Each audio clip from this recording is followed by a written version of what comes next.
बच्चों को दुआएं, बड़ों को सलाम। फ़िज़ा है मेरा नाम। You are watching morning with फ़िज़ा।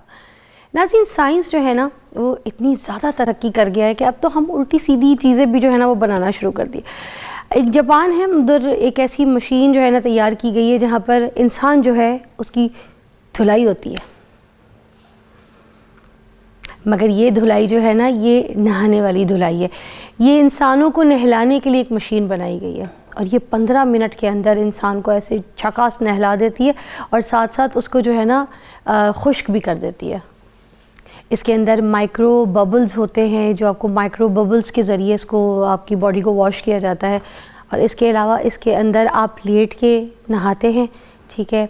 आपने वहाँ जाकर बस उस मशीन के अंदर लेटना है, ये आपको नहलाएगी, आपको स्क्रब करेगी, आपको पूरी अच्छी तरीके से वॉश करेगी। और इसके अंदर आपके पास टीवी भी है कि आप इसके अंदर लेटने के बाद अपनी मनपसंद कोई मूवी लगा लें, कोई गाने लगा लें, कोई भी आपको अच्छा लगता है। अब मेरा गाना लगा लें, मेहंदी वाली रात जो नया आया है वो आप लगा लें और उसके बाद आप इंजॉय करें ठीक है। तो ये एक बड़ी लेटेस्ट मशीन है। अच्छा, उसके अलावा इसका एक और अच्छा काम है कि आपकी जो दिल की धड़कन है ना ये इसमें भी आपको हेल्प करती है, ठीक है। अब कंपनीज़ जो है ना वो ये कहती हैं कि इस मशीन को बनाने का मकसद जो है ना वो नहाने के अमल को आसान बनाना है। अब मैं ये सोच रही थी कि भाई ये नहाना कितना कोई मुश्किल है। हम वही वाली बात हो गई कि हमारी जो बुज़ुर्ग, हमारे जो लोग हैं घर के, वो हमेशा ये कहते हैं ना, जब सर्दियाँ आ जाती हैं तो लोग नहाते कम है, तो वो हमेशा कहती हैं कि भाई पहला डोंगा जो है ना वो ही ठंडा लगता है। वो पहला डोंगा दीवार से फेंक दो तो दूसरा डोंगा डालो तो उसको सर्दी नहीं लगेगी, वो पानी ठंडा नहीं लगेगा। तो मुझे लगता है बस ये आसानियाँ ठीक थी जो हमारे बड़े बुज़ुर्ग कहते थे। मगर अब ये जो चाइना जो हमें कह रहा है कि इतना इसको मतलब इतनी भी मेहनत नहीं करनी कि आपने उठ के नहाना है, फिर अगर आपने नहाना भी उठ के नहीं है तो फिर करना क्या है। अब जाहिर सी बात है इस तरह की जो मशीन्स हैं, इस तरह की जो चीज़ें आ गई हैं, ये हमें ख़ुद भी हमारे अंदर जो है ना काहिली पैदा कर रही हैं और हमारे अंदर हेल्थ इश्यूज़ फिर आने ही आने हैं, क्योंकि हम तो हिलने के जोगे नहीं हैं, नहाना भी लेट के है, ठीक है। अब इसके अंदर जो है ना इसके 50 यूनिट्स जो हैं वो बनाए गए हैं इस मशीन के अंदर। अब इसकी कीमत की अगर मैं बात करूं तो वो है $3,85,000, जो कि पाकिस्तानी 10 करोड़ और ऑलमोस्ट कोई 80 लाख, 70-80 लाख बन जाते हैं। मतलब नहाने के लिए इतना पैसा लगाना है आपने, मगर इतनी जान नहीं लगानी कि मरे जाके नहा लो भाई, इतना तो कर लो भाई। मुझे तो वाकई ऐसे ऐसे लोग यहाँ पे देखने को मिलते हैं। मुझे लगता है कि मेरे सेट की बात नहीं कर रही हूँ, मैं इधर माशरे की बात कर रही हूँ। कभी आप बाहर निकले तो वो बिल्कुल सफाई का कोई ख्याल नहीं रखते, उनके हुलिये से उनको देख के पता चल जाता है कि नहाए कोई नहीं है। ये वही लोग हैं जो कहते हैं हाँ पिछली ईद तो नहाया था यार, ऐसे भी लोग हैं। औरतें भी हैं कुछ ऐसी जो नहाती नहीं है, नहाने की चोर है, उनके सर जुओं से भरे पड़े। वो जो एलर्जी नहीं होती, गंदी एलर्जी, वो जुओं की वजह से होती है सर में, तो वो लोगों के भरे पड़ी है सर के अंदर और उनको शर्म भी कोई नहीं है। मैं बोलना नहीं चाहती, मगर मैंने बड़े पहले ड्रामे किए हैं ऐसे ऐसे जिनमें कुछ मॉडल्स और एक्ट्रेसेस ऐसी होती थी, बड़ा बड़ा नाम है, तो उनके सर जुओं से भरे पड़े होते थे। और वो बेचारी मेकअप आर्टिस्ट मुझे कह रही होती थी कि साइड पे खड़े होकर एक बार देखना मैं इनके बाल कैसे बनाऊं। और वाकई हम जब साइड पे ऐसे खड़े हो जाएं, कुछ ऐसी लड़कियां होती थी जो सर का ख्याल नहीं रखती थी, उनके सर गंदे एलर्जी से भरे हुए होते थे, जुओं से भरे हुए। तो मैं ये कहती हूँ कि जो स्प्रेज, इतने केमिकल्स ये लगते हैं, जाके फिर सर धोया करना चाहिए हमें। ये नहीं कि हम इसी में सो जाएं, फिर जुएँ पैदा होंगी, क्योंकि ये सब गंदगी होती है जो इतने केमिकल्स हमें सर पे लगते हैं। अब आते हैं हम अपने टॉपिक की तरफ। नाज़रीन, H. पाइलोराई, पहले मैं डॉक्टर साहब से पूछ लूँ कि मैंने सही कहा है डॉक्टर साहब? H. पाइलोराई ठीक है ना, अब ठीक है मैंने। H. पाइलोराई एक बैक्टीरिया है। ज़बरदस्त डॉक्टर साहब हमारे पास हमने मधु किए हैं। डॉक्टर मोहम्मद उस्मान नईम साहब किसी तारुफ के मोहताज नहीं है, गैस्ट्रोएंटरोलॉजिस्ट हैं, हमारे प्रोग्राम में मधु होते रहते हैं।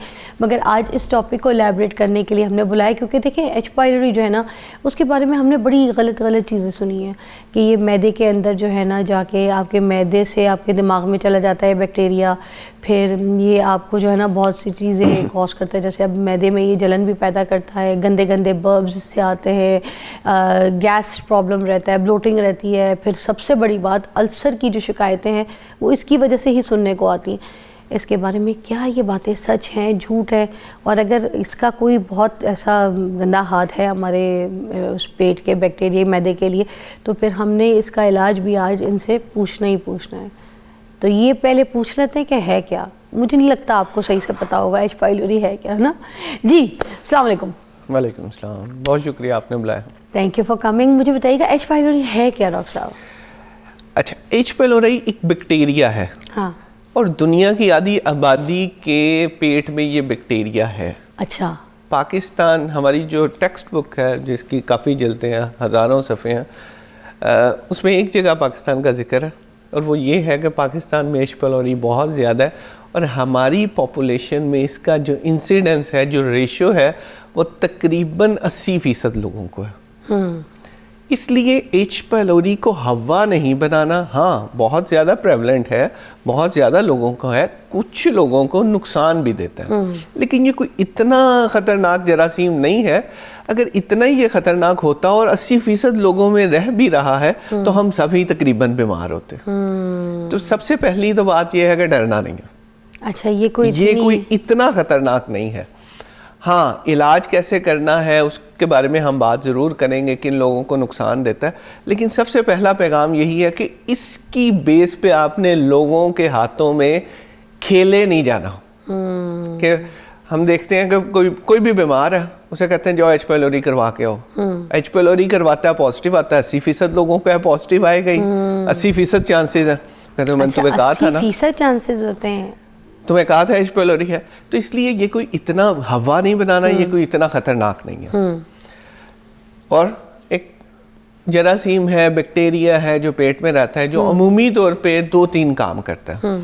मैदे की सोजिश करता है, मैदे में सोजिश की वजह से थोड़ी जलन होती है, और समटाइम्स ये मैदे में अल्सर बना देता है। अमूमी तौर पे ऐसा ही है। एक इसका काम थोड़ा सा जो मैं देखता हूँ कि हमारी पॉपुलेशन के लिहाज से बहुत रेलिवेंट है, क्योंकि मैं मैदे का डॉक्टर हूँ, मैं मैदे के मरीज़ देखने चाहिए, लेकिन मैं ज़्यादा मरीज़ वो देख रहा होता हूँ जो एंजाइटी, डिप्रेशन, नींद की खराबी के साथ आते हैं। अच्छा। उसकी प्रॉब्लम ये है कि एच पाइलोरी बहुत ज़्यादा है। एच पाइलोरी की वजह से जो हमारे नॉर्मल दोस्त जरासीम है, जिन्हें प्रोबायोटिक्स कहते हैं, वो इफ़ेक्ट होते हैं। और प्रोबायोटिक्स का जो काम है हमारे पेट में, वो है सेरोटोनिन बनाना। सेरोटोनिन खुशी का हार्मोन है। खुशी, इत्मीनान, तसल्ली जो है, वो सेरोटोनिन जो 80% है वो पेट से आ रहा है। जब वो सेरोटोनिन बढ़ेगा, जब बनेगा, तो हमें खुशी, तसल्ली, इत्मीनान और ज़िंदगी की सेटिस्फेक्शन मिलती है। एच पाइलोरी उसे इफेक्ट करता है, प्रोबायोटिक्स को, जिसकी वजह से सेरोटोनिन कम हो जाता है। इसलिए आपने देखा होगा कि मैदे के अक्सर मरीज एंजाइटी, चिड़चिड़ापन और नींद की खराबियों के साथ आते हैं। सिर्फ एच पाइलोरी को हम अगर ट्रीट कर दें तो इनसे भी बेहतरी हो सकती है। आखिरी जो चीज़ है जो मैं डिस्कस बड़ा हिचकिचाते हुए कर रहा हूँ, क्योंकि वो मिलियंस में से किसी एक को होनी है, लेकिन उसे यूज़ बहुत किया गया कि एच पाइलोरी वाहिद ऐसा बैक्टीरिया है जो कैंसर भी कर सकता है, लेकिन इसकी रेशो बहुत कम है। मगर फिर भी आपने कहा कि डरना नहीं है डॉक्टर साहब, फिर आपने तो डराया नहीं, आपने तो धमका भी दिया। एक ब्रेक लेंगे। अभी डॉक्टर साहब कहते डरना नहीं है, फिर कहते हैं नहीं डरो मत, कैंसर। ब्रेक।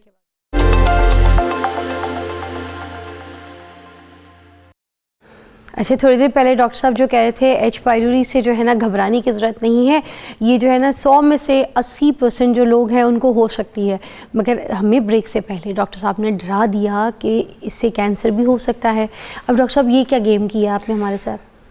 कैंसर का जो रिस्क है वो 10 लाख में से, लाखों में से किसी एक को होना है, और वो भी बड़ा ट्रीटेबल है। सिर्फ एच पाइलोरी को ट्रीट करना और उससे ट्रीट हो जाना है, तो इसलिए इसमें बहुत ज़्यादा परेशान होने की ज़रूरत नहीं है। अच्छा, एच पाइलोरी का अच्छा, हमें जो सबसे बड़ा प्रॉब्लम है वो ये है कि जब पेशेंट हमारे पास आता है वो अपनी डिजीज़ की बजाय एच पायलोरी पे फोकस होता है कि मुझे ये हो गया, ये ठीक कर दो, हालांकि उसकी प्रॉब्लम कुछ और चल रही होती है। चूँकि प्रेवलेंट बहुत ज़्यादा है तो लोगों में इसके वसवसे, इसका खौफ, इसकी वजह से बेचैनी बहुत ज़्यादा है। हम बस उसे कम करना चाह रहे हैं। कुछ केसेस ऐसे सुनने में आए हैं, I don't know but some research were there, कि कुछ लोग इसकी वजह से जो है ना सुसाइड की तरफ भी जाते हैं। उनके जहन में कोई ऐसी चीज़ें आती हैं कि हम सुसाइड कर लेंगे। तो ऐसा भी कुछ होता है? कोई एंजाइटी, डिप्रेशन को जब ये बढ़ाती है तो बंदा इस तरीके की चीज़ें, आइसोलेशन और फिर सुसाइड, इस तरह की चीज़ें अपने दिमाग में लाता है, सोच लाता है ऐसी? सिर्फ एच पायलोरी की मौजूदगी इन चीज़ों को कर दे ऐसा मुमकिन नहीं है। ये नामुमकिन बात है, ये सिर्फ मिथ्स है। हाँ, एच पायलोरी भी हो और साथ फैमिली प्रॉब्लम्स भी हों, सराउंडिंग्स भी ऐसी हों, प्रोबायोटिक्स भी ख़त्म हो गए। वैसे पूरा माशरा मैं तो कह ही नहीं सकती कि जो है ना डिप्रेशन से दूर हो या किसी को कोई टेंशन ना हो। कहते हैं ना, गांधी साहब ने भी कहा, जब तक इंसान ज़िंदा है उसके साथ ये सारी चीज़ें चलेंगी, इंसान के साथ है। कोई इंसान भी बिल्कुल टेंशन फ्री नहीं हो सकता। हाँ, बस एक्सट्रीम्स है ना। एक होता है नॉर्मल जो ह्यूमन उसे बर्दाश्त कर सकते हैं, उसमें तो मसला नहीं है। लेकिन जो एक्सट्रीम्स की तरफ चले जाएं, कोई किसी का ख़ानदान का बच्चे का मसला हो गया, कोई शोहर का मसला हो गया, तो अब आपके क्वेश्चन जो था एच पायलोरी की वजह से खुदकुशी कोई कर सकता है, ऐसा मुमकिन नहीं है। ऐसी कोई दिमाग में सोच, कोई गंदी बात, कोई कुछ नहीं कर सकता ऐसे सोच, ऐसा मुमकिन नहीं। अच्छा, these things are fake, right? ये सब मिथ है, बकवास है, बोलने वाली बस एविडेंस बेस्ड नहीं है। एज ए डॉक्टर आपने जो भी बात करनी है उसके पीछे एक डाटा रिसर्च होनी चाहिए जो 1000-2000 कम से कम मरीजों पे हो, तो फिर आप कर सकते हो। मुझे ऐसा लगता है या मेरा ऐसा ख्याल है, वो मेरे ख्याल में उसकी कोई अहमियत नहीं होती। और सर इसके जो सिम्टम्स हैं जिसमें मैं आपसे क्लियर करना चाहूँगी, जैसे कोई बर्ब है, ब्लोटिंग है, अजीब सी किसी भी स्मेल को ज़्यादा एक्स्ट्रा फील करना, थोड़ा सा वॉमिटिंग फील करना और खट्टे खट्टे डकार आना, सीने की जलन भी, ये सारी चीज़ें हैं इसके साथ, इसी से जुड़ी हैं। अगर ये सब कुछ हो, मैदे की सोजिश हो सकती है, बदहजमी हो सकती है, डकार आ सकते हैं, पेट फूल सकता है, ये इसकी अमूमी तौर पे अलामात है। अच्छा, सबसे कॉमन इसकी सिम्टम पता कौन सी है? कोई सिम्टम नहीं। हमने कैसी बात, जीरो सिम्टम, नो सिम्टम। मतलब बंदे को फिर पता कैसे चलेगा? आम इंसान को कैसे पता चलेगा कि सिम्टम भी कोई चीज़ नहीं है तो वो एच पायलोरी का शिकार है? How people will get this? यही आपको बता रहा हूँ ना, 80% लोगों का है। कितने लोगों को सिम्टम है? 10% को भी नहीं है। हाँ। 70% तो बगैर सिम्टम के और कुछ करना भी नहीं है। हाँ। अच्छा, वो उन्हें कुछ कह भी नहीं रहा, तो फिर जब कह ही नहीं रहा तो फिर पता कैसे लगाएंगे कि वो कुछ कह नहीं रहा? तो लगवाना क्यों है जब तंग ही नहीं कर रहा? अच्छा, अब समझ आ रही है मुझे। मतलब अगर आपको तंग नहीं कर रहा तो आपने जबरदस्ती पता लगाने की कोशिश नहीं करनी। जी, यही। और ये भी तो मसला है कि अगर है तो हमने उसको छोड़ देना है, वो हमें अच्छा कुछ नहीं कह रहा। फिर वो जो कैंसर वाली बात है सर, वो कहाँ से आ रही है? कैंसर ऐसे थोड़ी होगा, कुछ कहेगा नहीं। कैंसर तो तभी होगा जब अलामात होंगी। सबसे पहले मैदा सूजेगा, उसके बाद मैदे में ये अलामात आएंगी, तेजाबियत वगैरह, उसके बाद अल्सर बनेगा, उसके बाद ब्लीडिंग होगी, उसके बाद वेट लॉस होगा, उसके बाद आंखों में पीलापन आ सकता है, उसके बाद काले पखाने आएंगे, फिर जाके शायद कैंसर बने। अच्छा, तो ये एक एक्चुअली डर और खौफ है जो हमें फैला दिया गया है। ऐसे ये कोई इतनी बड़ी चीज़ नहीं है। अगर किसी इंसान को हो भी जाती है, उसको नहीं भी पता, तो कोई डेंजर कॉज नहीं करेगा। अगर अलामत नहीं कर रहा तो कुछ नहीं करना। अच्छा, अलामत करेगा तो उसका इलाज करना। ठीक है। अच्छा, वैसे हम इन चीज़ों से बचने के लिए, आपने कहा ना जैसे 80% लोगों को माशरे में है और लोगों को पता कोई नहीं चलता, इसके जो टेस्ट वगैरह हैं वो कौन से होते हैं अगर कोई आम बंदा ऐसी कराना भी चाहता है? 4 किस्म के टेस्ट हैं। हाँ। एक ब्लड के टेस्ट है, ब्लड में एंटीबॉडीज चेक करती हैं। दूसरा स्टूल का टेस्ट है। तीसरा सांस के ज़रिए एक टेस्ट का नाम है यूबीटी, यूरिया ब्रेथ टेस्ट, वो करवाया जाता है। और चौथा टेस्ट है एंडोस्कोपी के ज़रिए बायोप्सी लेकर या अंदर से टुकड़े लेकर छोटे छोटे बिल्कुल वो देखते हैं। मगर ये शदीद तकलीफ की आलम में जाके फिर ये एंडोस्कोपी वाली सिस्टम एंडोस्कोपी की इंडिकेशन पहले तो ऐसे तो कोई नहीं करा सकता। एच पायलोरी के लिए तो कोई भी एंडोस्कोपी नहीं करता।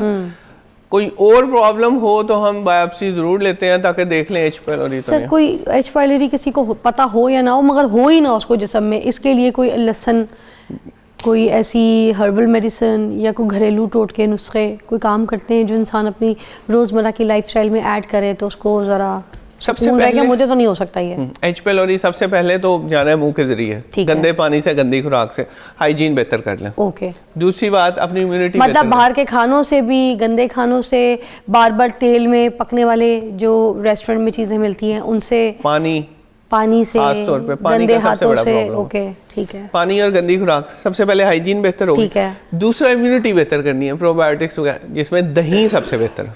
अच्छा, दही ज़रूर लें। तीसरा, अच्छे वाले फाइबर्स फ्रूट्स में जो है वो अच्छा। ज़रूर अब लें। जैसे सर्दियाँ भी है तो दही का कोई टाइम?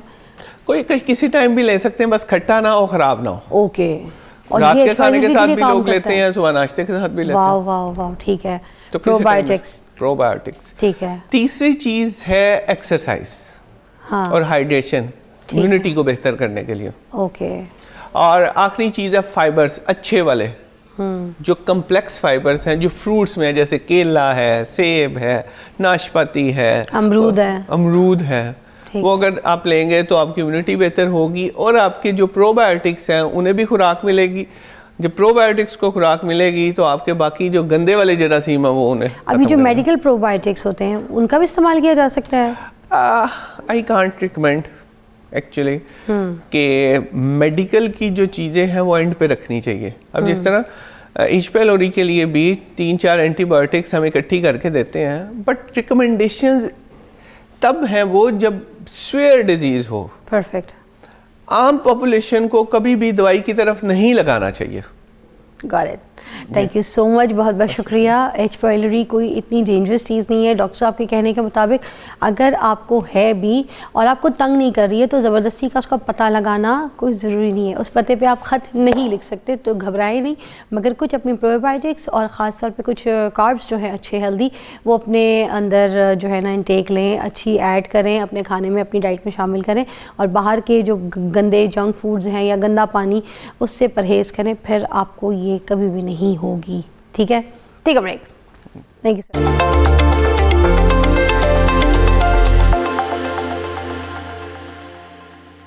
हमारे पास जनरल हॉस्पिटल से आई स्पेशलिस्ट हैं, एसोसिएट प्रोफेसर हैं और डॉक्टर सना जहांगीर हैं। पहले भी हमारे शो पे मधु हो चुकी हैं, बहुत अच्छी तरीके से समझाती हैं, स्पेशली आँखों के बारे में कि किस तरीके से अपनी आँखों का ख्याल करना है। आज हम पूछेंगे दूर की जो नज़र कमज़ोर होती है वो, और जो करीब की नज़र कमज़ोर होती है जिसको म्यूपिया कहा जाता है, तो ये क्यों होती है, किस वजूहात की वजह से होती है, और अगर है तो फिर इनका क्या ख्याल है, और क्या जैसे आपको, जैसे हम लोगों को नहीं पता होता कि किस उम्र से आंखें जो है ना वो ख़राब होना शुरू हो जाती हैं। मोस्टली लोग ये कहते हैं कि 40 के बाद जो है वो आंखें ख़राब होना शुरू हो जाती हैं, आंखों में आपको बिनाई जो है वो कम दिखाई देना शुरू होता है। इसमें क्या सच्चाई है, इनके बारे में भी हम जानेंगे सना से। जी डॉक्टर साहब, कैसी हैं? अल्लाह का शुक्र, आप ठीक ठाक हैं? वंडरफुल। आप सर्दियों में इतनी खूबसूरत शॉल के साथ और इतने खूबसूरत स्ट्रीक्स के साथ बहुत प्लेजेंट लग रही हैं। So much. अच्छा जी, अब मैं ये पूछना चाहूँगी सबसे पहले कि ये जो मिथ है क्या है कि 40 के बाद जो है ना आंखें कमज़ोर होना शुरू हो जाती हैं जी, तो इसमें क्या सच्चाई है, ये सच है? देखिए, जो 40 इयर्स तक हमारे पास इतना रिज़र्व होता है कि हम करीब और दूर की नज़र बहुत अच्छी हमें नज़र आता है। जो 40 के बाद की मिथ है ना, उसको वो मिथ नहीं है, वो एक रियलिटी है। उसको कहते हैं प्रेस बायोपिया। उसके अंदर आपकी करीब की नज़र के लिए आपको हेल्प दरकार होती है, यानी आँखों के अंदर की जो एबिलिटी है टू फोकस वो कम हो जाती है। तो आपको करीब के लिए चूँकि ज़्यादा एग्जर्ट करना पड़ता है, आपके लेंजेस की शेप चेंज होती है, वो लेंजेस की शेप, इलास्टिसिटी उनकी कम हो जाती है, तो वो करीब के लिए फिर इतना क्लियर देख नहीं पाते। कॉन्सिक्वेंटली आपने बहुत सारे लोगों को देखा होगा कि जब वो करीब के लिए स्ट्रगल करना शुरू करते हैं तो सबसे पहले वो अपना फ़ोन दूर करते हैं। अच्छा। और उसके बाद फिर जब उनको उस एक लेंथ के ऊपर, आर्म्स लेंथ के ऊपर नज़र आना बंद हो जाता है, उसके बाद फिर वो ग्लासेस की तरफ आते हैं। इसका मतलब करीब की तकलीफ देना शुरू कर देती है 40 पे। अच्छा, तो ये हर एक के साथ होता है ऐसे ही? अगर कोई अच्छी ग़िज़ा खाई है और अच्छा ख्याल रखा है अपनी सेहत का, इम्यून अच्छा है, तो उसके बावजूद भी तंग करेगी? देखिए, कुछ लोग होते हैं जो 1-2 साल बोनस में गुजार लेते हैं, बट बाय डिफ़ॉल्ट आपको 40 के बाद नियत की हेल्प चाहिए होती है। जो ऐसे लोग होते हैं जिनको माइनस की ऐनक लगी होती है सारी ज़िंदगी, जो मायोपिक्स होते हैं, उनको ये एडवांटेज हासिल होता है क्योंकि ऑलरेडी उनके लेंजेस के अंदर इतनी एबिलिटी होती है, तो वो ऐनक उतार के तो then they are able to see clearly. लेकिन जो बाकी जिनकी सारी ज़िंदगी कोई ऐनक नहीं लगी होती, या जो हाइपरमेट्रोप्स होते हैं प्लस नंबर ऑलरेडी दूर के लिए लगाते हैं, उन सबको करीब की ज़रूरत पड़ जाती है। अच्छा, किसी की अगर नज़र कमज़ोर है, करीब की या दूर की जो भी, तो ये जेनेटिक भी होता है बचपन से, मतलब बच्चे में कैच किया जा सकता है, पता किया जा सकता है कि कोई जेनेटिक इसको ये आई इश्यूज़ हैं, इसकी नज़र की कोई बिनाई का कमज़ोरी है? जी, जो रिफ्रैक्टिव एरर्स हैं और बहुत सारी और आई की कंडीशंस एंड जनरल बॉडी की कंडीशंस वो जेनेटिक होती हैं। अब वो किस हद तक एक बच्चे के अंदर एक्सप्रेस होती हैं, ज़ाहिरी इन्वायरमेंटल फैक्टर्स उसके ऊपर असरअंदाज होते हैं। ये आप पिक सिर्फ उसी सूरत में कर सकते हैं जैसे अब बहुत सारे स्कूल्स के अंदर स्क्रीनिंग शुरू हो जाती है। 3 years 4 year 3rd class 4th class के अंदर बच्चों की आई साइट चेक होनी शुरू होती है बहुत सारे मेजर स्कूल्स के अंदर। तो उस स्टेज के ऊपर फिर वो पिक कर लेते हैं कि बच्चों को नज़र नहीं आ रहा, but they can just inform the parents के नज़र नहीं आ रहा। उसके बाद का काम फिर हमारा होता है कि नज़र क्यों नहीं आ रहा, क्या कोई ऐनक के नंबर की ज़रूरत है या खुदा न खास्ता कोई और प्रॉब्लम है जिसकी वजह से वो बच्चा देख नहीं पा रहा। अच्छा, मोस्टली नाज़रीन हमारे पास ये होता है कि हम जब घरों में अपने जैसे माएँ वगैरह होती हैं तो बच्चों को पाल रही होती हैं, अच्छी ग़िज़ा दे रही होती हैं, अच्छा खिला पिला रही होती हैं, मगर बच्चे पढ़ाई में थोड़ा सा वीक होते हैं, डिस्टर्ब होते हैं। घर भी आते हैं तो उनको स्ट्रेस फटीक बड़ी फ़ील हो रही होती है, सर में दर्द हो रहा होता है, नौजिया सा फील हो रहा होता है, इरिटेट से हुए होते हैं। और क्लास में भी ना टीचर बार बार शिकायत करती हैं कि बच्चे अटेंशन नहीं दे रहे, बच्चे जो है ना फोकस नहीं कर पा रहे। असल में हम हर चीज़ को तो देख रहे होते हैं कि कहीं ऐसा तो नहीं है कि दोस्ती यारियों में पड़ गए हैं बच्चे तो दोस्तों में बातें करते रहते हैं और फोकस नहीं कर रहे पढ़ाई में, मगर हम कभी ये नहीं फोकस करते कि हो सकता है उसको पढ़ने में दुश्वारी हो रही हो, जो ब्लैक बोर्ड पे लिखती हैं वो या जो प्रोजेक्ट पे दिखाती हैं टीचर्स बच्चों को वो दिखाई ना दे रहा हो, या फिर कॉपी में लिखते वक्त उसको जो है ना डिस्टर्बेंस हो रही हो, बार बार आंख मल रहा हो। तो जब हम घर में बच्चों को पढ़ाते हैं तो हमें इस चीज़ को भी देखना चाहिए कि बच्चों की कहीं आँखें तो नहीं कमज़ोर हो रही हैं, आइज़ अगर उनकी वीक हो रही होगी तो उसकी वजह से वो पढ़ाई में फ़ोकस नहीं कर सकेंगे। मोस्टली जब ये स्कूल से आपको शिकायत सुनने को मिले ना तो फिर ख़ास तौर पर बच्चे का घर पर जो है ना ओरली ये टेस्ट करें, बच्चों को बिठाएं, देखें कहाँ उसको दुश्वारियाँ हो रही, आंखों से पानी तो नहीं आ रहा, आंखों में जलन तो नहीं हो रही। तो इसके ऊपर ज़रा प्लीज़ बात कीजिए। देखिए, जो बच्चों के कैरेक्टरिस्टिक सिम्टम्स होते हैं जब उनको नज़र नहीं आ रहा होता, जब बहुत छोटे बच्चे होते हैं, लेट्स से अभी स्कूल जाना शुरू हुए हैं, वो आपको इतनी क्लियरली ये नहीं कह सकते कि हमें नज़र नहीं आ रहा, ऐसे ही है, मगर उनके बिहेवियर में आपको अंदाज़ा हो जाएगा। प्राइमरीली ये कि वो टीवी के बहुत करीब जाके देखेंगे। अच्छा, उनकी दूर बच्चों की जो है वो दूर की नज़र से कमज़ोरी शुरू होती है या? देखें, 2 किस्म की आई की प्रॉब्लम्स होती हैं जिनको हम ब्रॉडली डिवाइड कर सकते हैं। एक को कहते हैं मायोपिया और एक को कहते हैं हाइपरमेट्रोपिया। अब इसको समझने के लिए आप बेसिकली ऐसे समझें जैसे आँख एक कैमरा है, उसका एक फ्रंट का लेंस है, उसके अंदर एक लेंस है जिसकी पावर हम एडजस्ट कर सकते हैं, और उसकी एक स्क्रीन है, पीछे फिल्म है जिसके ऊपर आपका इमेज बन रहा है। अच्छा, इसी तरह का बेसिक स्ट्रक्चर के तौर पे मैं आपको आई का बता सकती हूँ। ठीक है, अब जो आँख जिसको हम कहते हैं मायोपिक है या जो दूर की नज़र जिसकी कमज़ोर है लेकिन वो करीब की देख सकता है, उस बच्चे के लिए कैमरे के अंदर अगर आप एक सिस्टम देखें तो उसका जो सारा का सारा इमेज है वो फिल्म के पीछे बन रहा होता है। ठीक है, फॉर डिस्टेंट विजन। लेकिन करीब के लिए एक सर्टेन डिस्टेंस तक जितना उसका नंबर है उतना वो करीब का देख सकता है। ठीक है, सो ऐसे बच्चों के लिए होता ये है कि ये बोर्ड तो करीब से नहीं देख पाते हैं, इवन ये आपकी टीचर्स भी यही कंप्लेन करती हैं कि ये कॉपी ठीक नहीं कर पा रहा, he is not able to note down whatever हम पढ़ा रहे हैं ठीक से। बच्चा आपको खुद क्या कंप्लेन करेगा कि उसको सही नज़र नहीं आ रहा, उसको हेडेक हो रही है। ठीक है, और वो पढ़ाई में स्ट्रगल कर रहा है, आंखों से पानी आ रहा है, आंखें मल रहा है, जस्ट बिकॉज ही स्ट्रगलिंग कि उसको नज़र आ जाए। ठीक है, जब आपको ये प्रॉब्लम अवेयर आप हो जाएं तो ज़ाहिरी उसके बाद आपको सबसे पहले उसकी नज़र ही चेक करानी पड़ेगी देखने के लिए कि उसको क्यों नहीं नज़र आ रहा। ठीक है, अच्छा सुनिए, मैं यही क्योंकि this is a very important thing when you know we all should know about it, इसी को यहीं से एलैबोरेट थोड़ा सा करेंगे, थोड़ा सा बल्कि और शुरू से हम बात कर लेंगे, मगर ये बात बहुत ज़रूरी करना कि हमें पता होना चाहिए कि हमारे बच्चे की आँखें कमज़ोर तो नहीं। ब्रेक के बाद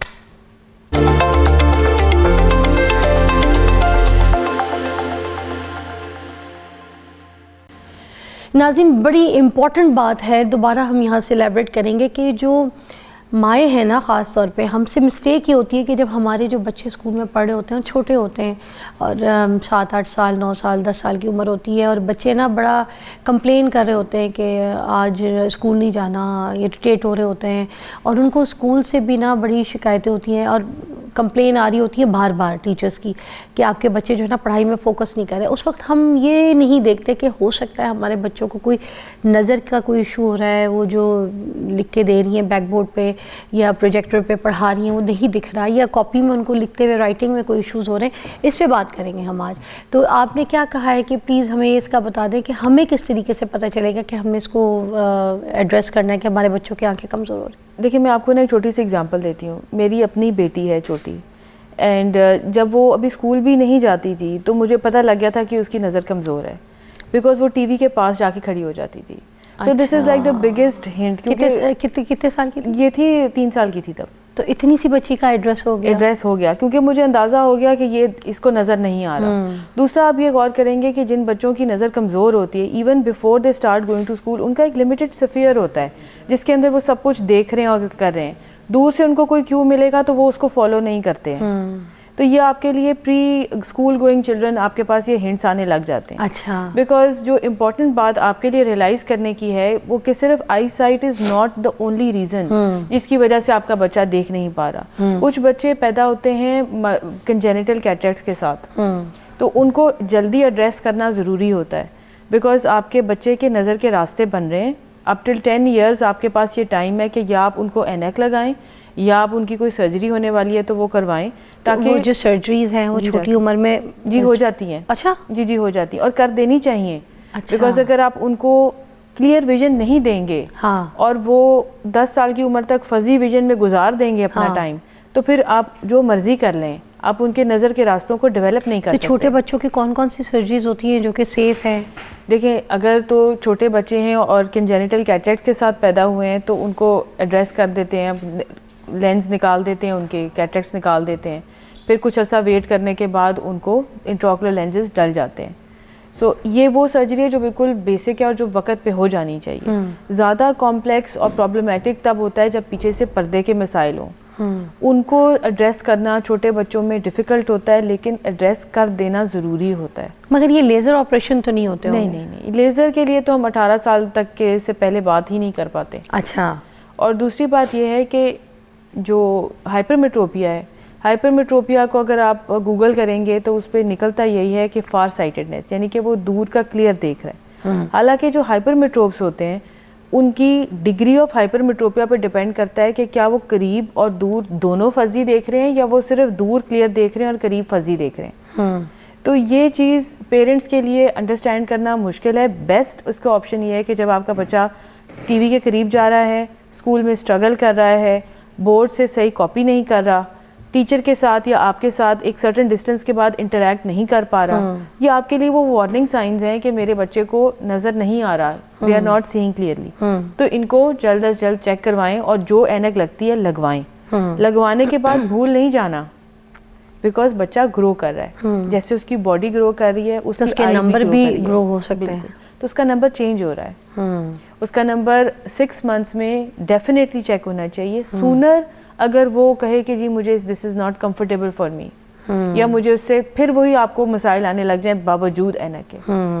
आप यकीन करें कि जो इस तरह के बच्चे होते हैं ना, जिनकी जो मायोपिक बच्चे होते हैं, यानी कि जिनके माइनस के नंबर होते हैं, वो चूंकि करीब का क्लियर देख रहे होते हैं तो उनकी नज़र डेवलप हो रही होती है। ठीक है, तो जिस दिन आप उनको ऐनक लगा देते हैं उस दिन के बाद से वो ऐनक उतारना नहीं चाहते। अच्छा, एक हम न्यूज़ की ब्रेक लेंगे, इट्स इम्पॉर्टेंट, उसके बाद हम डिस्कस करेंगे क्योंकि अभी बच्चों के बारे में बात की थी, फिर अब हम बड़ों के बारे में बात करेंगे जिनकी नज़र ख़राब हो चुकी है। ब्रेक के बाद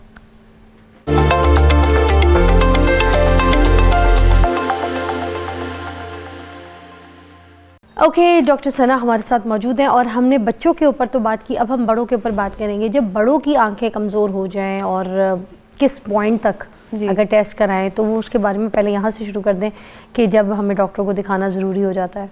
देखें, अगर तो आपको कोई हेल्थ इशू है, फॉर एग्जांपल अगर आपको डायबिटीज़ है, ब्लड प्रेशर है, या आपको जोड़ों के मसाइल हैं, तो बेहतर ये है कि आप साल में एक दफ़ा अपने आप को ज़रूर चेक करवाएं, बेसलाइन एवेल्यूएशन करवाएं।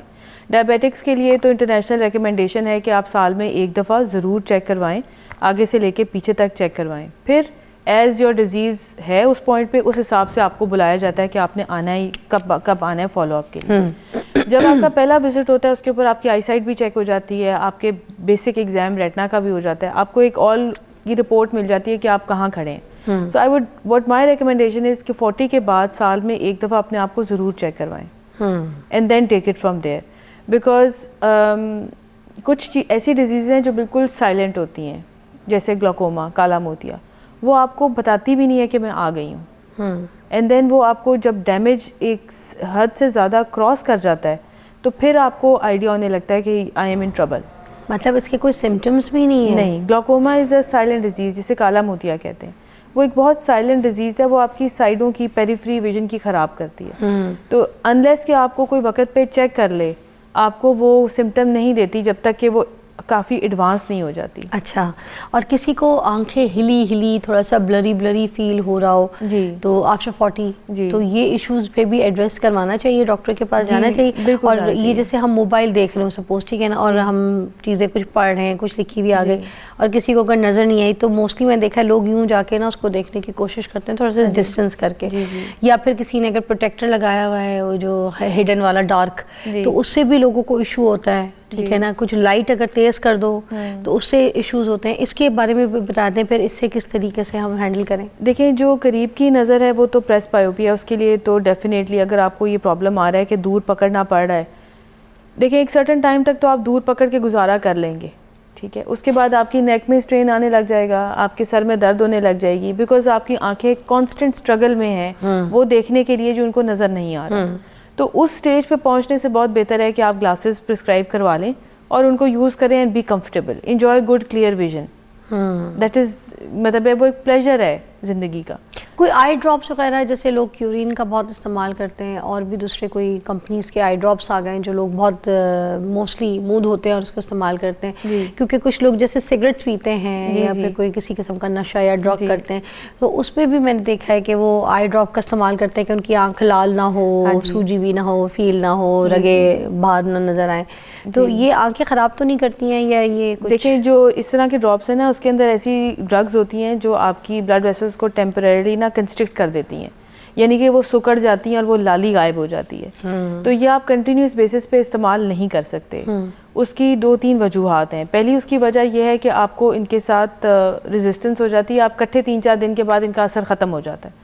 दूसरा, इनमें माइल्ड सा स्टीरॉयड भी होता है। तो अब ये नहीं पता कि हर बंदे के लिए स्टीरॉयड का इफेक्ट डिफरेंट आता है। मतलब ये अच्छा खासा स्टीरॉयड है, इसमें माइल्ड स्टीरॉयड होता है। हाँ, ये वैसे मैंने चेक किया था, हम लोग शूट्स वगैरह करते हैं ना, तो स्टिल शूट्स के लिए हमारी आंखों में वो लेंस के बाद डाला जाता है। उससे होता ये कि अगर एक आंख में चला गया है और दूसरी में तो एक बड़ी हो जाती है एक छोटी हो जाती है, उसको बैलेंस भी कर रहे होते हैं। तो ये इतना गंदा स्टीरॉयड इसका काफ़ी इमीडिएट इफेक्ट आता है, तो ये लॉन्ग टर्म के लिए हम आपको कभी भी प्रिस्क्राइब नहीं करते। तो जैसे वो पेशेंट्स हो जिनको बहुत एक्यूट एलर्जी हुई हो, या कुछ इस किस्म की जैसे कॉन्टैक्ट लेंसेज हैं, इनके साथ बहुत ज़्यादा प्रॉब्लम अगर आ रही है, तो वो आपको एक टेम्परेरी रिलीफ के लिए, जब तक कि आपकी मेन ड्रग आपके अंदर जानी शुरू नहीं होती है।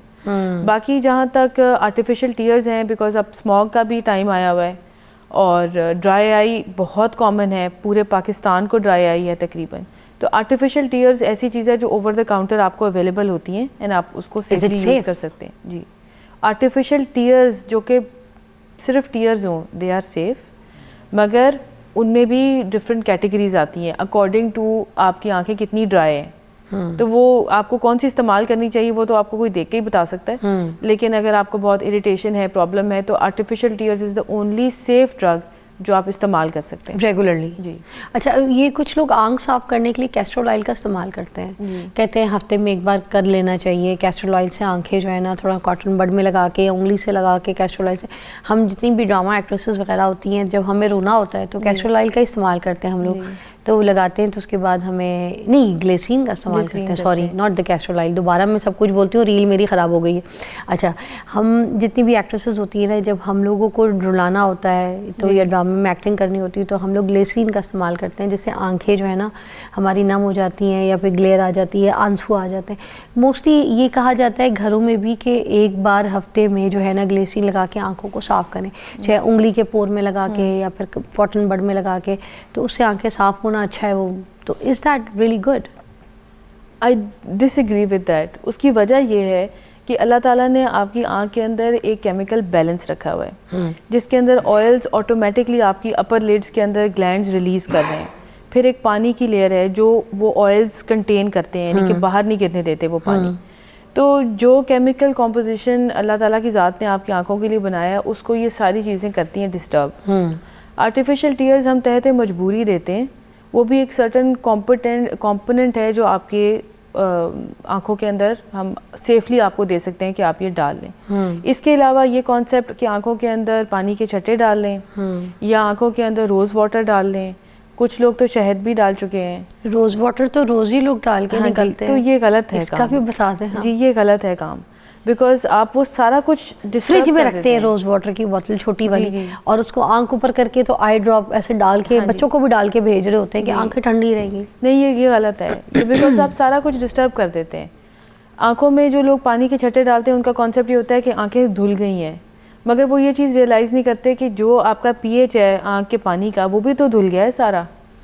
तो आप वो सारा कुछ अब रीइंस्टेट होने में टाइम लगता है। Consequently it becomes a cycle कि हर दफ़ा वो जब ठंडे पानी के छट्टे डालते हैं तो they feel temporary relief, but they soon want to do it again because वो आंख इरिटेट हो जाती है।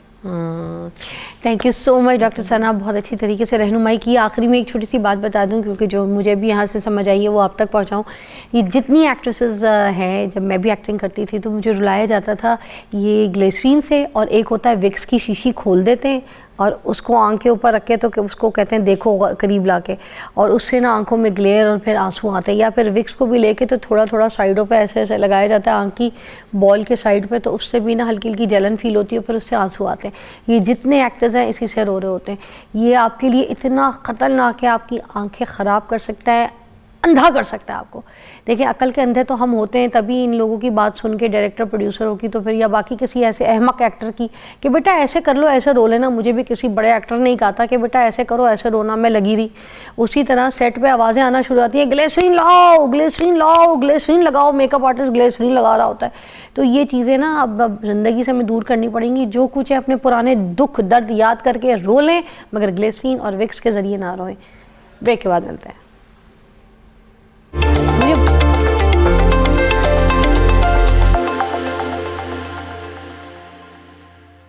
ऑलराइट नाज़रीन, ज़बरदस्त मेहमान मेरे साथ मौजूद हैं और ये आपका फेवरेट सेगमेंट है, इसको मिस ना कीजिएगा, क्योंकि मैं आपके पास अभी बात करने से पहले जो ब्रेक हमारी थी ना, उसमें भी मैं इनसे बड़ी सारी चीज़ें पूछ रही थी। देखें कुछ लोगों पे बड़ा एतबार होता है आपको कि जो आपको गाइड करेंगे वो सही गाइड करेंगे। मशवरा वैसे भी अल्लाह की अमानत है, हर चीज़ पैसा दुकान चमकाने वाली नहीं होती। कुछ लोग होते हैं जिनके पास नॉलेज बहुत होती है। इन्फॉर्मेशन और नॉलेज में फ़र्क होता है। इन्फॉर्मेशन वो होती है कि किसी ने आपको बताया कि शगुफ्ता के बालों में जुएँ पड़ गई हैं, ये इन्फॉर्मेशन है। और नॉलेज वो होती है कि आपने खुद शगुफ्ता का सर देखा और आपको पता चला कि हाँ इसके सर में तो जुएँ पड़ गई हैं। This is called knowledge. तो कुछ डॉक्टर्स हैं जिनके पास सिर्फ इन्फॉर्मेशन होती है, सुनी सुनाई, और कुछ लोगों के पास नॉलेज। तो मेरे पास आज जो डॉक्टर है ना, उनके पास नॉलेज है।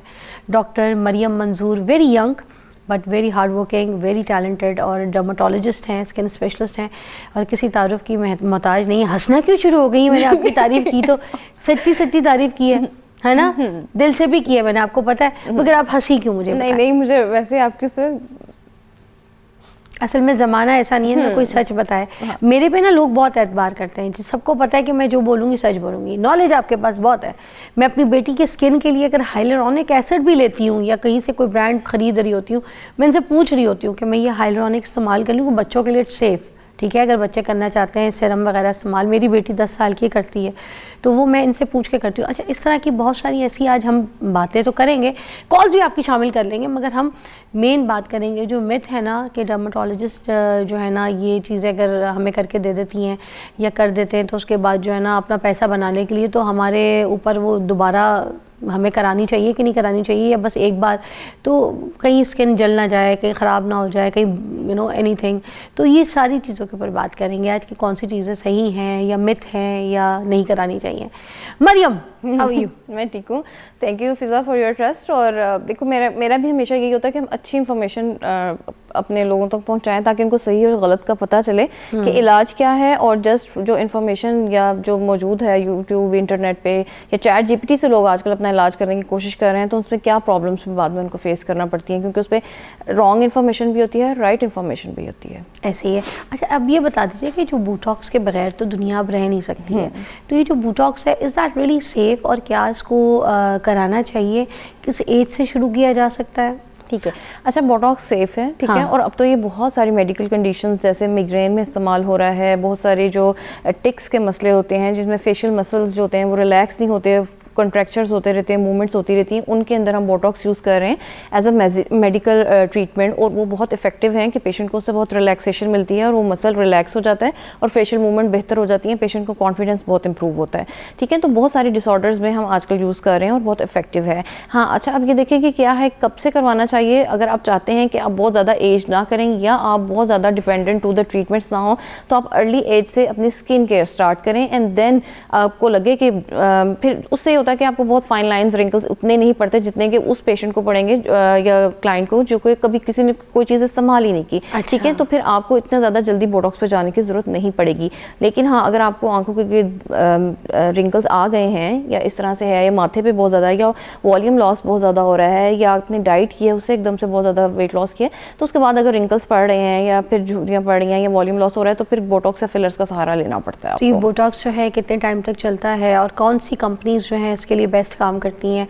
कोरियन के होते हैं, चाइना के होते हैं, अमेरिकन होते हैं बोटॉक्स, इनमें से कौन से बोटॉक्स जो हैं अगर कोई लगवाना चाहता है तो कौन सी कंपनी का लगाया करें? नाम हम नहीं बता रहे, मगर अगर आप हमें ये भी बता देंगी ना कि कोरियन, चाइना एंड ऑल। देखिए, बोटॉक्स का जो टाइम पीरियड होता है 3 to 6 month, even sometimes 9 month भी पेशेंट में चल जाता है, अगर कुछ लोग अपना अच्छी केयर करते हैं, ठीक है। अच्छी केयर में क्या आ जाता है कि एक स्किन केयर रूटीन हो आपकी, जिसमें सन ब्लॉक हो, आपका अच्छा मॉइस्चराइज़र हो, हाइड्रेटेड स्किन हो आपकी, और आप रेटिनॉल बेस्ड सीरम्स भी इस्तेमाल करते रहें, तो आपका जो बोटॉक्स है वो ज़्यादा अरसा भी चलता है। कुछ लोगों में एजिंग फास्ट होती है और कुछ लोगों की एजिंग स्लो होती है, तो ये डिफरेंट फैक्टर्स होते हैं। कुछ लोग अपना बहुत ख्याल रखते हैं, सन आउटसाइड एक्टिविटीज़ कम करते हैं, या करते भी हैं तो विद प्रोटेक्शन करते हैं, तो उसकी वजह से बहुत ज़्यादा फ़र्क पड़ जाता है, ठीक है। तो 3 to 6 मंथ रफली चल जाते हैं, उससे ज़्यादा भी चला सकते हैं। नंबर 2, आप सबसे अच्छा इसमें जो है ना वो एलर्जन का बोटॉक्स होता है, जो हमें नाम पता ही है, ठीक है। इसके बाद कोरियन और चाइनीज़ भी अच्छे हैं, बट उनका टाइम पीरियड थोड़ा कम होता है। अच्छा, तो फिर ये, और ये किस कॉस्ट के होते हैं? एक इंजेक्शन किस कॉस्ट का होता है? चेहरे पे अगर लगवाते हैं तो क्या एक इंजेक्शन इज़ इनफ?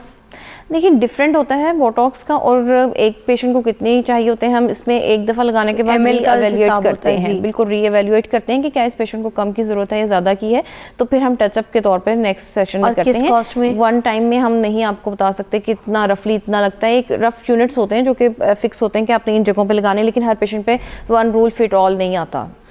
तो वैसे कॉस्ट क्या हो जाती है इसकी अंदाज़ा? देखिए, अब वो एक सबका अपना डिफरेंट होता है, अंदाज़ा जैसे चाइना के कोई लेता है या फिर तो वो थोड़े कम रेंज के हो जाते हैं, 20 से 30 हज़ार से शुरू हो जाता है, ठीक है। और जो ओरिजिनल आप लेते हैं तो वो महंगा होता है। ओके। और ये सब बातें मिथ हैं कि एक जगह से फ्रीज हो जाएगा, फालिज जैसा चेहरा हो जाएगा, इसको करा के तो ख़राब हो जाती है स्किन भी, तो बोटॉक्स ऐसी कोई चीज़ नहीं, ऐसा कुछ नहीं होता, ये रिवर्स हो जाता है। इसका टाइम पीरियड है, रहेगा, फ्रीज करेगा और फिर छोड़ देगा। हाँ, और अब तो हम नेचुरल बोटॉक्स कर रहे हैं ना, इतना फ्रीज ही नहीं करते, थोड़ी सी मूवमेंट्स छोड़ देते हैं, तो सो दैट ऐसा लगता है कि नेचुरल ही है। चेहरा टाइट भी हो जाता है और रिंकल भी कम हो जाते हैं, और आपको एकदम से फ्रीजिंग लुक भी नहीं आती कि आप हंस ना सकें, बोल ना सकें, या आपका जो है कोई भी इस तरह का मसला हो जाए। अच्छा, मोस्टली लोग शिकायत करते हैं कि आजकल माशरे में जितनी भी औरतें हैं उनकी शक्लें एक जैसी हो गई हैं, क्योंकि वो जो फिलर है वो गालों में भर लिया जाता है, आंख के नीचे तक भर लिया जाता है, ये जगह पूरी फिल इधर तक ऐसे हो जाती है और हाई ऐसे ही उड़ जाता है गाल।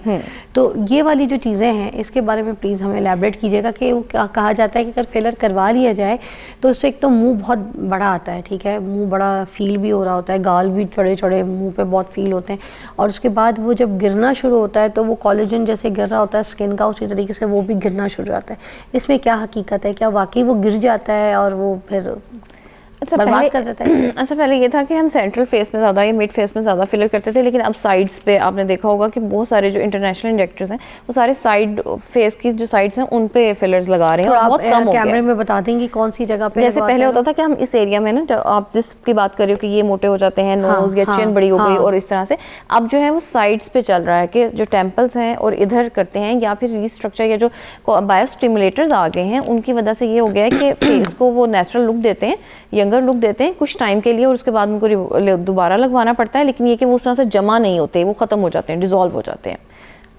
तो डिसॉल्वेबल होते हैं जी, अब जो आ रहे हैं वो डिसॉल्वेबल आ रहे हैं। अब जो आ रहे हैं पहले वाले जो थे इसमें फिर वही बात आ जाती है कि कॉस्ट, अच्छी कॉस्ट का करवाएंगे तो वो बायोडिग्रेडेबल होता है। डॉक्टर साहब इसको थोड़ा सा और एलैबोरेट करेंगे कि fillers is very important topic to discuss, और बहुत से लोगों को फिलर के बारे में सही से पता भी कुछ नहीं है। ब्रेक के बाद हम ये भी बताएंगे कि एक्चुअली फिलर होता क्या है, जिन लोगों को बहुत शौक है, सुन रहे हैं बात कि कराना भी है और किस काम के लिए है, तो इस पर भी बात करेंगे ब्रेक के बाद।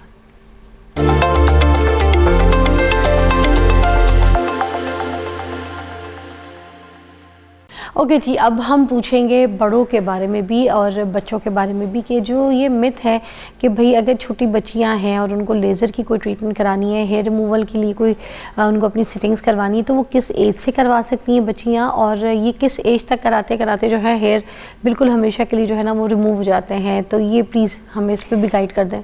अच्छा देखिए, अगर बहुत फेशियल हेयर थिक हैं तो आपको उसमें लेज़र हेयर रिमूवल ही लेना पड़ेगा, क्योंकि जो किस एज से शुरू कर सकते हैं? आफ्टर प्यूबर्टी आप स्टार्ट कर सकते हैं। ओके, मतलब एटलीस्ट बच्ची 13-14 साल की हो, और अब तो 9-10 के बाद आप, इट डिपेंड्स एवरीवन के, सबकी मैच्योरिटी का लेवल डिफरेंट होता है। अगर बाल बहुत ज़्यादा थिक आ रहे हैं तो डेफिनेटली उसमें हम जितना अर्ली कर लेंगे उतना ही फ़ायदा होता है आपको। और इसकी कितनी सिटिंग्स चाहिए होती हैं जिसके बाद जो है ये हेयर बिल्कुल ठीक हो जाते हैं, ख़त्म हो जाते हैं? यूजुअली 6 to 8 रफली, ठीक है। कुछ का 6 में भी ख़त्म हो जाता है ट्रीटमेंट, कुछ का 8 to 10 में भी चला जाता है। इट डिपेंड्स के लेज़र टाइप कौन सा है, हेयर फॉलिकल कैसा रिसेप्टिव है, अच्छा है, वो जल्दी पिक कर रहा है, और आप रेगुलर ट्रीटमेंट ले भी रहे हैं या नहीं ले रहे। ये ना हो कि एक लेने के बाद कहें कि मैं गई ही नहीं थी। अक्सर पेशेंट कहते हैं कि हमने लेज़र लिया, लेकिन कितनी दफ़ा जब पूछो तो कहते हैं 1 या 2, तो 1 या 2 सेशंस आर नॉट इनफ। अच्छा, अब ये जो शॉय होती हैं, तो जैसे कुछ माएँ डरती हैं कि अगर हम बच्चों को करवा देंगे, अब 13-14 साल की अगर कोई बच्ची उसको हेयर रिमूवल के लिए लेज़र करवा रहे हैं, तो कोई उसकी शॉय जो है उसको उनको जला तो नहीं देंगी, बर्न तो नहीं कर देंगी?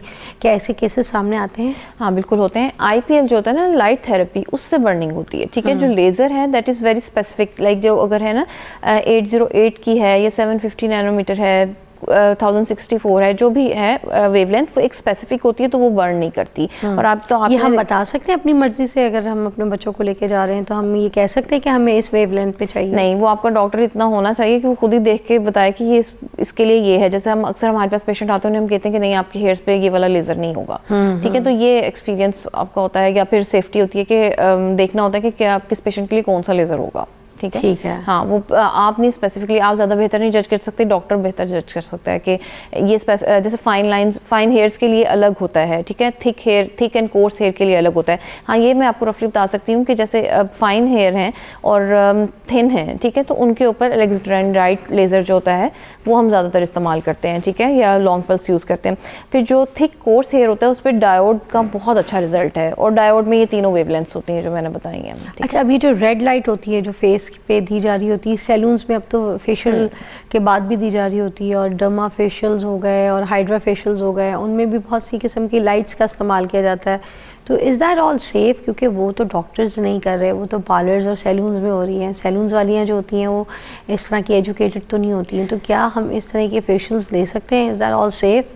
अच्छा, इट डिपेंड्स ऑन इक्विपमेंट, ठीक है, कि वो कैसा है। और सबके पास एक क्वालिटी का या अच्छा हाई क्वालिटी का इक्विपमेंट नहीं होता। जो अच्छी रेड लाइट थेरेपीज़ या वो मास्क हैं वो काफ़ी कॉस्टली हैं, और जो आपको यहाँ पे मिल रहे हैं वो उस क्वालिटी के नहीं तो हमें तो कहा जाता है कि हम बहुत महंगे सिरम्स जो है ना इसके अंदर ऐड करते हैं, नहीं, वो डर्मा फेशियल या हाइड्रा फेशियल, इसके अंदर हमने ये बूस्टर डाला हुआ है, ये इसके अंदर हमने ये ग्लो सिरम्स डाले हुए हैं, ये आपकी स्किन को जवान बना देगा। अगर आपका वो बहुत अच्छा सैलून है, ठीक है, जैसे कुछ बहुत अच्छे सैलून्स हैं, ठीक है, उनके पास अच्छे इक्विपमेंट्स भी होते हैं, तो वाई नॉट आप वहाँ से करवाएं। लेकिन ये जो बहुत लोकली अवेलेबल है उसको मैं आपको रिकमेंड नहीं करूँगी। अच्छा, मुझे तो फेशियल वैसे भी वो जो हाथ का फेशियल है जो मुँह पे थोड़ा सा सही से मसाज करते हैं, मुझे उस पर चेहरा ज़रा मुझे लगता है निकल के आया, स्किन निकल के आई है, मुझे हाइड्रा वगैरह सूट नहीं करता।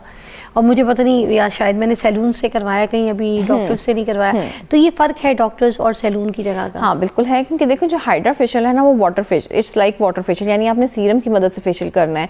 हमें अपना ये माइंडसेट चेंज करना होगा कि फेशियल में टूल्स वाले स्टेप्स Massage जो है and ना all, हाँ। उससे निकल के ये न्यू है ना, इसके अंदर आपने अब देखो कि नई टेक्नोलॉजीज जो नई रिसर्च है वो कहती है कि इतना ज़्यादा फेशियल वाइब्रेशंस नहीं देनी, ताकि आपकी वो जितना स्किन को खींचेंगे, वैक्स भी तो इसीलिए ज़्यादा मना करते हैं कि आप जितना उसको अगेंस्ट द वो खींचते हैं ग्रेविटी, उतना ही सैगिंग का चांस ज़्यादा हो जाता है। तो आप जितना उसको इस तरह से रगड़ते हैं उतना ही फेस लटकने का चांस ज़्यादा होता है। जो चाइना कोरिया में मसाज आए हुए हैं जिसमें मसाज करके फेस कम लिफ्ट करते हैं, वो लिम्फेटिक मसाज, उनकी प्रॉपर एक ट्रेनिंग होती है, वो लिम्फेटिक ड्रेनेज करा रहे होते हैं, ठीक है, वो एक डिफरेंट चीज़ होती है। तो लेकिन सोशल मीडिया ने भी तो आजकल मसाज पे डाल दिया है मरियम। देखिए हर जगह पे यही हो रहा है कि वो आपको बताते हैं कि इस टूल से मसाज करो, उस टूल से चेहरे को इधर करो, ये जॉ लाइन को मसाज उधर खींचो, आंखों पे उधर ऐसे करो, हर किस्म का पत्थर का टूल, टेढ़ा टूल, पता नहीं कौन कौन से। They are not effective and not recommended most in most cases, ठीक है। अगर आपको प्रॉपर ट्रेनिंग आपको किसी ने बहुत ये इसी चीज़ को सही एक बार दोबारा डिस्कस कर लेते हैं ब्रेक के बाद कि हमारे चेहरे पे जो टूल्स निकल आए हैं जो सोशल मीडिया पे हम लोग देख रहे हैं, इज दैट रियली वर्क्स, या फिर हमारे कोलेजन का जो है ना सारा ब्लास्ट कर देती है कहानी को। ब्रेक के बाद बात करते हैं।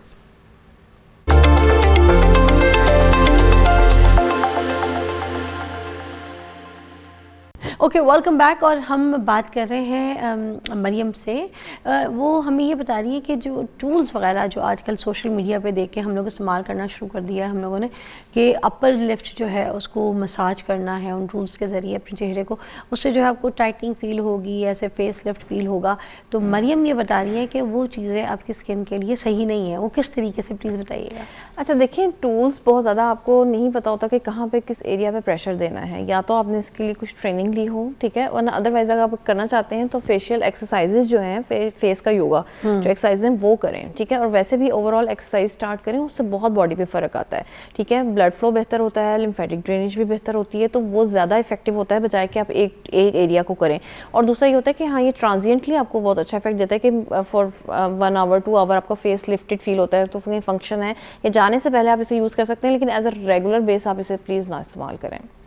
तो ये टूल्स के ज़रिए सिरम्स को एब्जॉर्ब करवाना, ऐसे भी टूल्स हैं? नहीं, वो वाले भी? हाँ, वो जो स्टैंपिंग खासतौर पे आजकल हाँ, लोग बहुत ज़्यादा यूज़ कर रहे हैं, जी। वो समटाइम आपको नहीं पता चलता, आप बहुत ज़्यादा डीप भी लगा देते हैं कहीं प्रेशर, क्योंकि आपको भी पता है ना कि फेस पे हर एरिया एक जैसा नहीं है, स्किन की थिकनेस हर जगह पे डिफरेंट होती है। हम माइक्रोनीडलिंग करते हैं तो हम फेस पे फोरहेड, नोज, लिप्स, इधर या जो चिन और अंडर आई एरिया, इस पर सब पे डेप्थ चेंज करते हैं, तो उसमें तो डेप्थ चेंज नहीं होती है, ठीक है। तो फिर वो क्या होता है कि रप्चर होती है और फिर उसके बाद स्कारिंग और आहिस्ता आहिस्ता छाइयाँ जो फिर लोगों को पड़ती हैं, वो कहते हैं हम टूल्स यूज़ करते हैं तो उसके बाद छाइयाँ पड़ गई, जल गया, ख़राब हो गई स्किन, रिपेयरिंग नहीं हुई प्रॉपर, तो फिर ये वाले मसले आना शुरू हो जाते हैं। तो व्हाई नॉट आप ये विशियस सर्कल स्टार्ट ना करें, आप सीरम लगाएं, उसको हाथ से एब्जॉर्ब करें, बहुत ज़्यादा है तो कोई 1-2 टूल्स रख लें, बट कोई बहुत ज़्यादा शार्प टूल्स इस्तेमाल ना करें। अच्छा, एक्सफोलिएटिंग की तरफ भी आ जाते हैं, क्योंकि उसके बारे में हम लोग तो शुरू से ही जो चीनी है इससे एक्सफोलिएट करते थे, या फिर ब्राउन शुगर हो गया, या कोई ऐसे चावल के दाने पीस के, और दूसरी ऐसी जो है हुस्न यूसुफ हो गया, ऐसी चीज़ों से स्क्रबिंग बनाते हैं, अखरोट के दानों से उनको पीस के। तो आप हमें इसके बारे में ज़रूर गाइड करें कि ये वाले जो स्क्रबिंग होते हैं, आजकल लोग इसके बारे में कहते हैं कि ये जो है स्किन को एक्सफोलिएट तो कर रहे होते हैं, मगर साथ साथ ही आपकी स्किन के पोर्स भी खोल देते हैं और आपकी स्किन को बहुत डैमेज और रफ़ कर देते हैं। तो इज़ दैट राइट? ये क्या सिर्फ मिथ है या सही है? नहीं, ये राइट है कि अगर उसकी क्वालिटी अच्छी ना हो तो वो आपको जाहिर सी बात है आपकी स्किन को रप्चर करता है और उसमें माइक्रो पोर क्रिएट करता है, फिर दाने और वाइट हेड्स अगर जैसे कोकोनट ऑयल में थोड़ी सी चीनी डाल के, या किसी कॉफ़ी में हनी के साथ उसमें थोड़ा सा, कॉफ़ी वाला ठीक है, आप कॉफ़ी वाला करें, ठीक है, क्योंकि उसमें ऐसा जितने ज़्यादा क्योंकि वो डिजॉल्व हो जाती है तो पार्टिकल उस तरह नहीं रहते, चीनी भी डिजॉल्व हो जाती है, ठीक है। तो शुगर स्क्रब अच्छा है, वो कॉफ़ी स्क्रब आप कर सकते हैं, बट ये कि बहुत ज़्यादा अगर आपको लगे कि किसी भी स्क्रब को या किसी भी क्रीम या प्रोडक्ट को लगाने से आपके चेहरे पर जलन हो रही है तो उसको सबसे पहले उतार दें। अच्छा, और एक और मैं आपको बताऊंगी, कल मेरे पास एक पेशेंट आई थी, वो कहती हैं कि मैंने ना रोज़ वाटर, ग्लिसरीन और वो बनाया है जो कि हम भी रिकमेंड करते हैं, लेकिन उसमें ना मैंने लेमन भी डाला हुआ है, लेकिन अब चुभ रहा है। तो मैंने उनसे पूछा कब बनाया था, कहती 2 हफ्ते हो गए। तो 2 हफ्ते का लेमन डला हुआ, तो देखिए वो लेमन तो है, वो तो एक ऐसी चीज़ है जो कि ख़राब हो जाता है ना, ऑक्सीडाइज हो जाता है, तो वो फिर बर्निंग करता है। भी नींबू डाला है वो भी ख़राब हो जाएगा, ठीक है। तो इतनी तो मैं पेशेंट को ये कहती थी कि अगर आपको बहुत ऑयली स्किन है तब आप एक तो यूज़ करें, वैसे ही आजकल सर्दियाँ हैं, ड्राई स्किन है तो लेमन को निकाल दें, ठीक है। नंबर 2, अगर आपकी ऑयली है तो आपने डालना है तो फ्रेश एक कतरा डाल के उसको उसी वक्त लगा लें, ताकि वो पड़ा ख़राब ना हो जाए। अब 2 हफ्ते बाद तो वो ख़राब ही होगा ना, चाहे फ्रिज में भी रखें तो इतने दिनों का पुराना लेमन एक महलूल में डला हुआ है तो वो सही नहीं रहता। तो आप ग्लिसरीन एंड रोज़ वाटर मिला के रखें, बट उसमें कोई भी इस किस्म की चीज़ ऐसी ना डालें जो डिकम्पोज हो रही हो। ठीक है। अच्छा अच्छा, कोई भी क्रीम या लोशन जो है वो ग्लिसरीन और इसके साथ हम यूज़ कर सकते हैं? बिल्कुल, हम ग्लिसरीन और रोज़ वाटर वैसे भी बहुत अच्छा टोनर है, आप जितने दिन में जितनी मर्जी दफ़ा इस्तेमाल कर सकते हैं। ठीक है। आपकी ड्राई स्किन है तो आप उसमें कोकोनट ऑयल डाल लें, लेकिन वही बात कि जो जितना आपने अभी लगाना है उसमें डाल लें, बाकी पूरे में ना डालें और बाकी को फ्रिज में रख दें, ठीक है। और जब अगर आपको लगे कि नॉर्मल है तो सिंपल वैसे यूज़ कर लें। और अच्छा, ऑयल केमिकल एक्सफोलिएटिंग में क्या फ़र्क है? वो चीज़ अभी रेकमेंड है, वो कर सकते हैं घर पे भी कोई आम इंसान कर सकता है या फिर ये डॉक्टर्स के पास जाके करवाना ज़रूरी है? बिल्कुल, chemical exfoliant is a very good method, ठीक है। ये पीलिंग के कैटेगरी में ही आता है और पहले फिजिकल एक्सफोलिएंट थे, लेकिन अब रिसर्च के साथ साथ केमिकल एक्सफोलिएंट आ गए हैं। केमिकल एक्सफोलिएंट में क्या होता है कि आपने उस क्रीम को या जो सीरम है या जो सोल्यूशन है उसको लगाना होता है और कुछ टाइम के बाद उतारना होता है। अगर आपको इरिटेशन स्टार्ट हो जाए तो फ़ौरन रिमूव कर दें, ठीक है। कुछ लोग कहते हैं जो सीरम्स वगैरह हम लोग रोज़ यूज़ कर रहे हैं, जो क्रीम्स यूज़ कर रहे हैं, वो अब हमारे चेहरे पे काम करना ख़त्म कर गई है, तो वो शायद इस वजह से भी क्योंकि हमारी स्किन एक्सफोलिएट नहीं हुई भी होती है तो वो अंदर एब्जॉर्ब नहीं कर रही बिल्कुल होती ऐसे ही है। और इन कॉजेज़ की वजह से हम ये कहते हैं शायद हमारी क्रीम फारिग हो गई है, चाहे जितनी भी महंगी हमने ली हो। तो ये रीज़न होता है? ये भी रीज़न होता है। तो आपने जो केमिकल एक्सफोलिएंट हैं आप उनको यूज़ कर सकते हैं घर पे, लेकिन 5-10% के अंडर, ठीक है। अच्छा। लेकिन और अगर कब आप देखिए डिपेंड करता है कि रीज़न क्या है। जैसे डार्क अंडर आर्म्स हैं, डार्क नेक है, डार्क हैंड्स हैं, नकल्स हैं, इनके ऊपर आप घर पे आराम से जो 7% वाला ग्लाइकोलिक एसिड मिलता है, 5% मिलता है, वो आप इस्तेमाल कर सकते हैं, लेकिन अच्छी क्वालिटी होनी चाहिए। और नंबर 2 ये कि अगर आपको वो 5 to 10 मिनट्स में बर्निंग कर रहा है तो आप उसे उतार दें, बहुत देर, आधा घंटा, ये पूरी रात रखने की ज़रूरत नहीं है। एक्सफोलिएट करके उसके ऊपर उसके अच्छा बाद मॉइस्चराइजर लगा लें और इरिटेट ना करे तो रख सकते हैं? यस, फिर आप थिक मॉइस्चराइजर लगाएं ओवरनाइट के लिए और 2-3 दिन मॉइस्चराइज करें, ठीक है। इस तरह से करेंगे, ये ना हो कि आप रोजाना ही एक्सफोलिएंट लगाएंगे तो इतनी तो स्किन नहीं आएगी नहीं ना, तो फिर वो बर्निंग करेगी अब और आपको इनइफेक्टिव भी हो तो जाएगा। हफ्ते में एक बार? हफ्ते में एक दफ़ा या यूज़ पे कि अगर आपकी इतनी ज़्यादा नहीं ख़राब हो रही और आप अच्छा मॉइस्चराइजर रोज़ाना लगाते हैं तो आप महीने में एक दफ़ा भी कर सकते हैं। Thank you so much Mariam, बहुत बहुत शुक्रिया। बहुत अच्छा गाइड किया आपने, बहुत सी मिथ और जो सही चीज़ें हैं उनके बारे में हमें गाइड किया। अपनी स्किन का ख्याल रखें क्योंकि आपका चेहरा और आपका जिस्म जो है वो आपके उसी तरह जैसे आपके ऑर्गन्स हैं अंदर आपके जिस्म के अंदर वो काम करते हैं, उसी तरह जो आपके ऊपर दिखने वाली जो ऊपरी स्किन है वो भी काम करती है। जब वो और उसको भी सांस चाहिए, उसको भी वो भी ब्रीथ करती है, तो वो जब ग्लो करेगी, हेल्दी होगी और उसको आप साफ़ रखेंगे, उसको नीट रखेंगे तो वैसे ही आप खूबसूरत लगेंगे। चाहे आपके हाथ हों, आपके पैर हों, आपका चेहरा हो, अपनी स्किन का बहुत ख्याल रखें, खूबसूरत लगें। हम आपसे मुलाकात करते हैं कल। अल्लाह हाफ़िज़।